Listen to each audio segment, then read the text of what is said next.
Coucou les lecteurs et lectrices, j'espère que vous allez bien. On se retrouve pour la lecture de la semaine et cette semaine j'ai lu du Disney puisque Hachette Heroes remet le couvert et après Twisted Tale, Villain, City of Villain, Crown Council et Disney Childs, ils ont décidé de sortir la série Dangerous Secrets dont les deux tomes sont sortis en même temps. Le premier nous plongera dans l'univers de la Reine des Neiges avec la véritable histoire de Iduna et Agnar. Et le deuxième nous plongera dans le live-action maléfique qui se nomme donc Au cœur de la lande.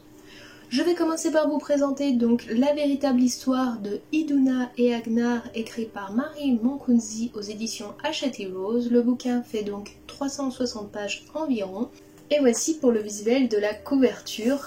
Donc j'aime beaucoup ce principe un peu noir avec cette serrure dessinée en centre qui nous révèle les secrets de Iduna et Agnar, les parents de la Reine des Neiges. Je vous lis le résumé et je vous en parle juste après.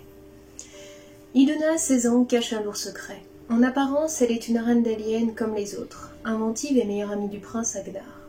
Mais elle est aussi Northuldra. Depuis la bataille de la forêt, ce peuple n'inspire que mépris et méfiance au royaume d'Arendel, bien qu'il reste piégé avec quelques Arendeliens dans une brume impénétrable au cœur du bois.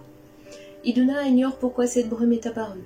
Tout ce qu'elle sait, c'est qu'elle ne doit révéler son identité réelle à personne, pas même à Agnar. Sa vie en dépend. Heureusement, le prince est loin de se douter qu'Iduna est la petite fille Northuldra qui a vu danser dans un courant d'air il y a des années, le jour du désastre. Celui où Agnar a perdu son père, le roi, et où lui-même a failli mourir. Ce dont Agnar est conscient, en revanche, c'est qu'Iduna représente une alliée précieuse pour faire face à ses nouvelles responsabilités de jeune souverain. Leur lien se renforce et bientôt l'amitié se transforme. Si seulement tomber amoureux n'était pas si risqué pour leur avenir. Iduna et son identité secrète, Agnar bientôt roi d'Arendel. Pour avoir une chance de connaître le véritable amour, le jeu en vaut toutefois la chandelle. Voici pour le résumé de l'histoire. Donc comme vous l'aurez compris, on va suivre donc l'enfance des deux parents de Anna et Elsa, bien avant leur naissance et bien avant que Arendel soit tel qu'on le connaît. Le jeune Agnar est encore un adolescent, voire un enfant quand son père meurt au combat. Dans ces cas-là, c'est un régent qui prend le relais et continue l'éducation du jeune Agnar après le jour fatidique. Iduna est la jeune demoiselle qui lui a sauvé la vie dans la forêt et en lui sauvant la vie s'est retrouvée piégée à Arendel, un pays qui déteste les Northuldra par-dessus tout parce qu'il les croit capables de magie cruelle et méchante envers eux, voire dangereuse, et donc elle doit cacher quoi qu'il arrive son identité pour ne pas risquer sa propre vie. Elle va être recueillie à l'orphelinat par le régent à un moment qui va penser qu'il serait bon pour Agnar d'avoir de la compagnie au château, puisque pour protéger le prince, il a décidé de fermer tout le château et de le garder au sein du château pour l'éduquer pour devenir le futur roi d'Arendel.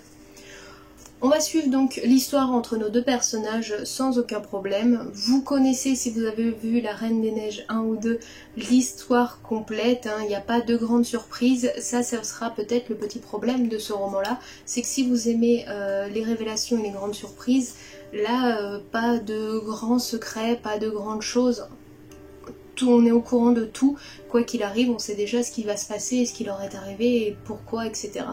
Ce livre-là est plutôt fait pour ceux qui se sont toujours demandé le pourquoi du comment. Pourquoi Elsa ont-ils décidé de la garder enfermée au château, sachant que le roi des trolls avait dit à Elsa que la peur pouvait être dangereuse pour son dos. Pourquoi décider de lui enseigner qu'elle doit cacher ses pouvoirs, ses secrets, etc. plutôt que les montrer au reste du monde et plutôt montrer au monde qu'ils ont une future reine extrêmement puissante. Pourquoi au moment de la Reine des Neiges 2, quand Agnar raconte l'histoire donc de la forêt enchantée à ses deux filles, il n'a pas l'air au courant qu'Iduna est la jeune fille qui lui a sauvé la vie. Voilà, si vous vous posez tout ce genre de questions, je vous conseille ce livre-là, vous aurez toutes les réponses adéquates. On y passe un très bon moment, même s'il n'y a pas réellement de surprise au bout de l'histoire. Vous alternez entre les pensées de Iduna et celles de Agnar, leur vie qui est bien différente, lui qui est prince avec des obligations royales, etc. Et elle qui est une orpheline à Arendel, qui doit s'en sortir mais qui est ingénieuse et curieuse et qui adore faire des choses pour ceux qui l'entourent sans aucun problème. et donc ces pensées négatives qu'il y a envers les Northuldra, malgré qu'elle, ça soit son peuple et que ça la blesse intérieurement, qu'il ne doit rien révéler. L'avantage de ce livre-là aussi, c'est le poids des secrets. Quel poids ont les secrets sur le monde et l'avenir?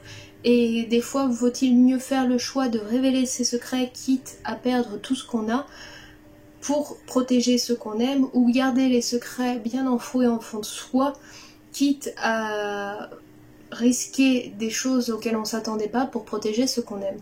C'est toujours le choix difficile qui va se prêter à Iduna et Agnar, parce que ça va être assez compliqué. Iduna va le porter longtemps, ce poids de ce secret, les révélations qui en découlera, etc. Mais j'aime beaucoup cette perception et cette analyse autour du secret et du poids que ça peut envahir auprès d'un couple et autres, et c'est assez intéressant à développer sur ce point-là. Après, comme je vous ai dit, le bouquin, voilà, il n'y aura pas de grande surprise, et le récit initiatique qui a été choisi pour qu'il leur arrive des petites mésaventures, ça sent un petit peu le réchauffer et c'est un peu dommage. Mais sinon, vous passez un très bon moment si vous souhaitez en découvrir un petit peu plus sur les parents de Anna et Elsa avant que les deux jeunes filles ne naissent et comment ils ont consolidé leur amour pour protéger leur royaume et leurs enfants. On passe au deuxième tome sur l'univers de Maléfique au cœur de la lande de Holly Black. Donc Holly Black, récemment, vous connaissez peut-être le Prince Cruel et le Roi Ténébreux, je crois. C'est donc la saga qu'elle a créée. Et cette fois-ci, elle s'était plongée sur l'univers de Maléfique. Ce roman-là se passera donc entre Maléfique 1 et Maléfique 2, le pouvoir du mal. On retrouve notre jeune Aurore qui vient d'être libérée tout à la fin du premier film par Maléfique, qui a des difficultés, etc., mais qui est donc proclamée reine de la lande et reine de la cour. Je vous lis le résumé et je vous en parle juste après.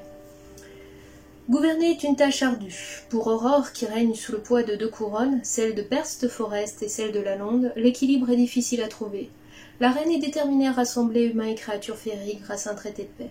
Mais alors que de sombres fleurs épineuses envahissent les frontières de Perste Forest et qu'un garçon d'écurie disparaît mystérieusement, humains et fées se déchirent plus que jamais. Aurore n'endort plus, et si elle ne se réveillait que 100 ans plus tard? À qui peut-elle faire confiance? À Maléfique, sa marraine protectrice? Au seigneur Ortolan, son conseiller plein de ruses? À son ami dévoué, le prince Philippe? Ou bien à son nouvel admirateur, le comte Alain? Tous l'assurent de leur loyauté. Mais l'enjeu est de taille. Pour sauver son royaume, Aurore devra avant tout suivre son cœur.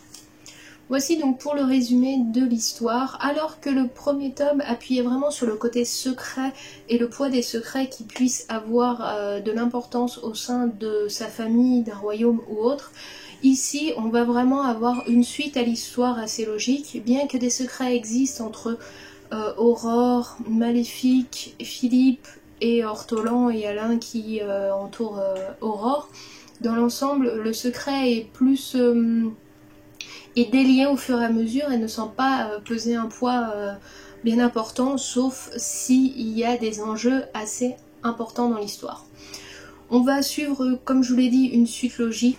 Aurore doit faire face à beaucoup de choses, elle a eu très peu de temps pour prendre une place de reine et elle n'est pas reine que d'un royaume qui n'est que Perste Forest, mais aussi de la Lande, avec deux peuples qui se détestent et se maudissent par-dessus tout, qui ont peur les uns des autres. Les fées, parce que les hommes ont tendance à venir dans la lande pour voler soit ce qui leur appartient, soit directement des créatures de la lande pour les obliger à réaliser des vœux, des souhaits, etc.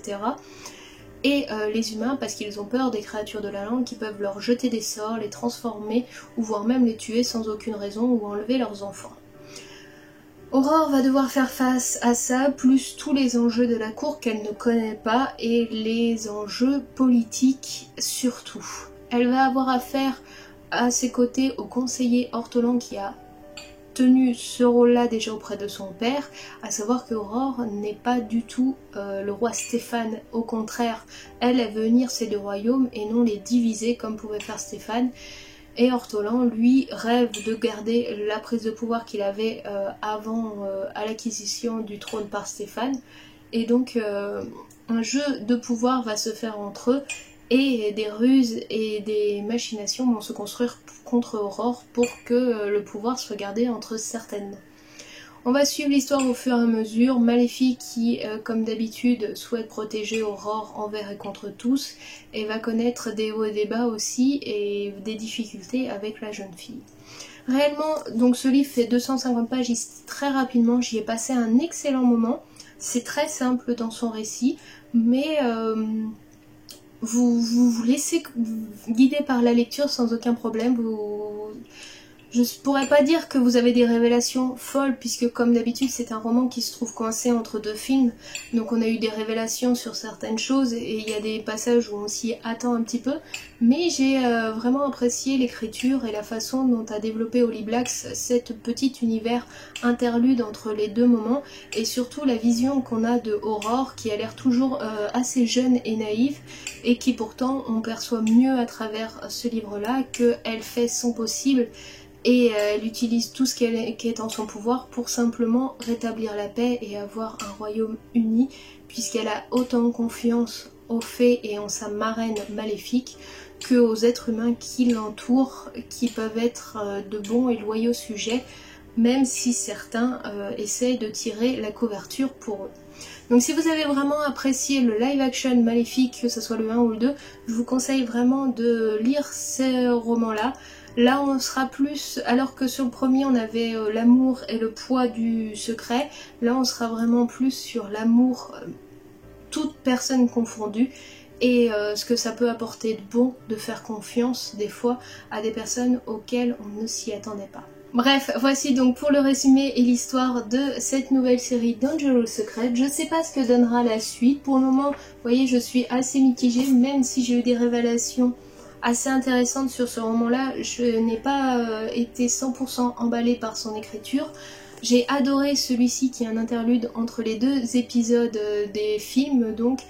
Mais effectivement, c'est pareil, on a plus un approfondissement des personnages que réellement des révélations, etc. Donc à voir ce qui continue dans cette série de Dangerous Secret, sachant qu'à chaque fois on aura un auteur sûrement différent, ce qui peut être assez intéressant dans la vision des choses. Donc j'espère que cette présentation de livre vous aura plu. Je sais pas vous si ça vous tentait de lire cette nouvelle série de Disney de chez Hachette Heroes, mais en tout cas c'est vrai que si vous avez un peu la curiosité et l'envie de vouloir approfondir les personnages que vous appréciez, je vous les conseille, ça reste des moments assez sympathiques. Je vous fais tout plein de bisous, je vous retrouve cette semaine pour le plein de lecture, vous en faites pas. En attendant, je vous souhaite une très bonne journée, bon courage à ceux qui travaillent, bonnes vacances à ceux qui y sont, et nous on se retrouve très bientôt. Allez, ciao, bye bye.